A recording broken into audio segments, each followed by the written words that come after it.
There are two main business models when organizing awards: free and paid. Awards are free when the organizers don't charge applicants to enter. They're usually backed up by sponsors and partners.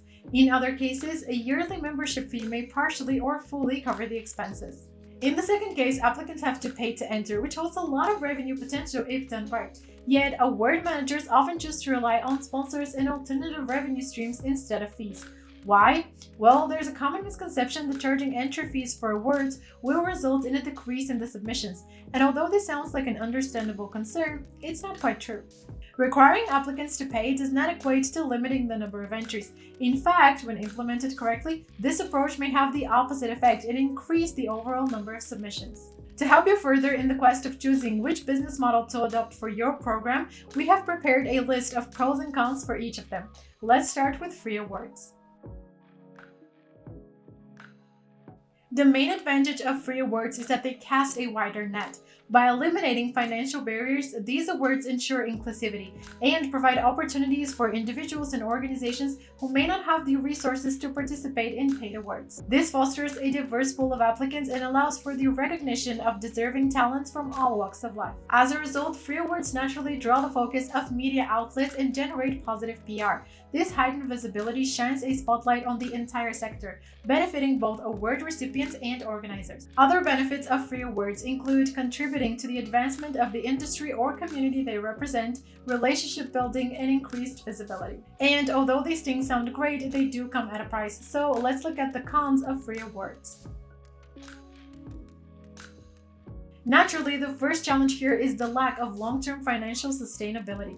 Without entry fees, organizers must heavily rely on sponsors, donations, or grants to cover the costs. So consistent funding turns into a recurring issue. We already mentioned that when you have free awards, you can expect a wide range of submissions. However, sometimes the number of applications is too overwhelming, and since people don't invest financially in them, they might be of lower quality. That said, one way to handle an increased number of applications is by using awards management software like Evalato. Last but not least, free awards may sometimes be perceived as having lower prestige or credibility due to the lack of financial investment from participants or available resources to enhance the award experience. Now, let's see if the paid awards business model is a better fit for your program.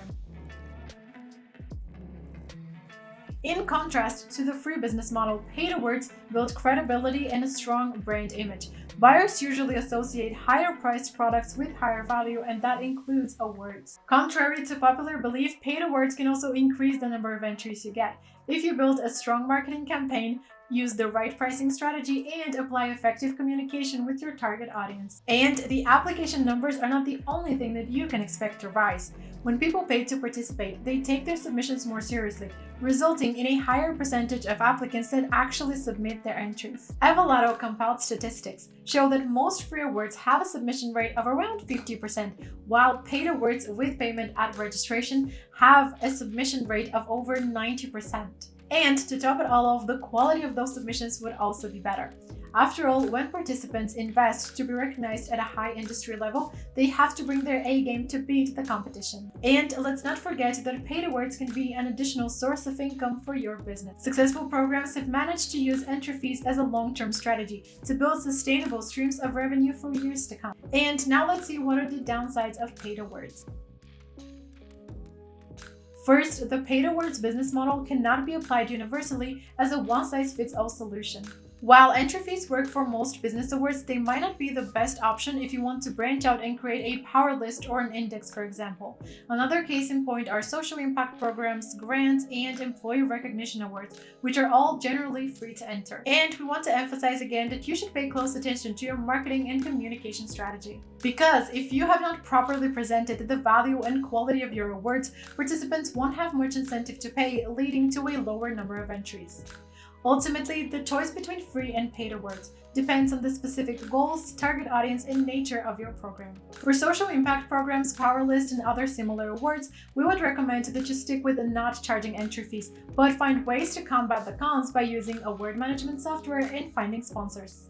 And as far as business awards go, it's clear that the pros of charging entry fees heavily outweigh the cons as long as you do it right. And if you have made your choice but don't know where to start, don't worry. Subscribe to our channel as we have a few videos coming teaching you all about the right pricing strategies and how to set everything up.